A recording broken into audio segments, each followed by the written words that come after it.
coba menang. Monggo.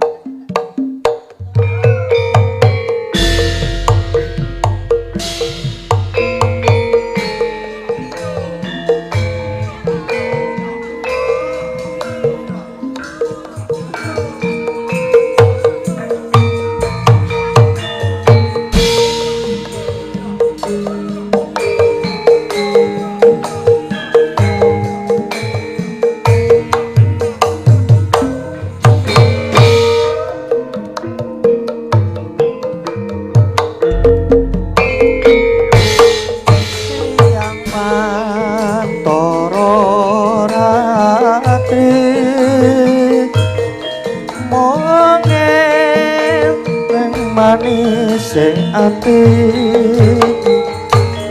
setiaku bisa duweni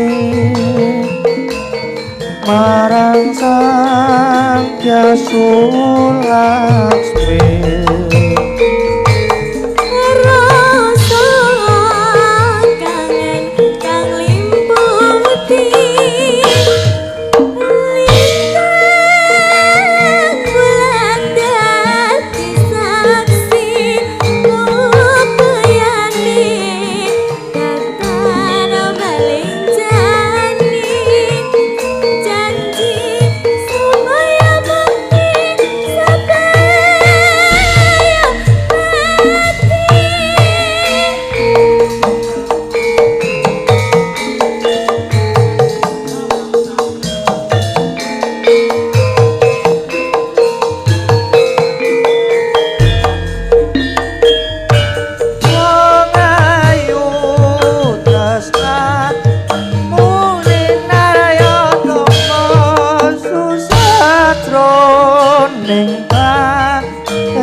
Tapi aku bisa duweni marang sang Hyang Laksmi.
Rasaku bakal serno senatnya nyawa oncat sokoroku was tresno rapi sedih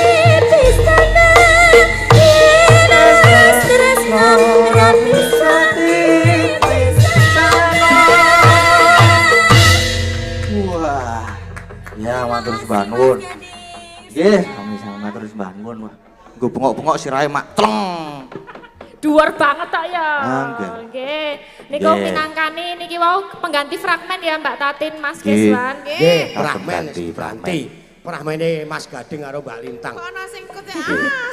Penonton. Piye? Arep tetep di Gimana? fragmen nggih. Mau gimana saya juga manut. Pokoknya Mas Gading nika waktune pripun? Jan, niki Nek sampun- niki pun niki nggih pun. Nek- Sampun jam 1. Ah, keripik gedang, keripik Susu telo. keripik. Nggih, pun jam iki. 1 ini. Lah ya. Mengke sing dereng dipinangani saged dipinangani teng goro. Goro-goro. Iya. Nggih.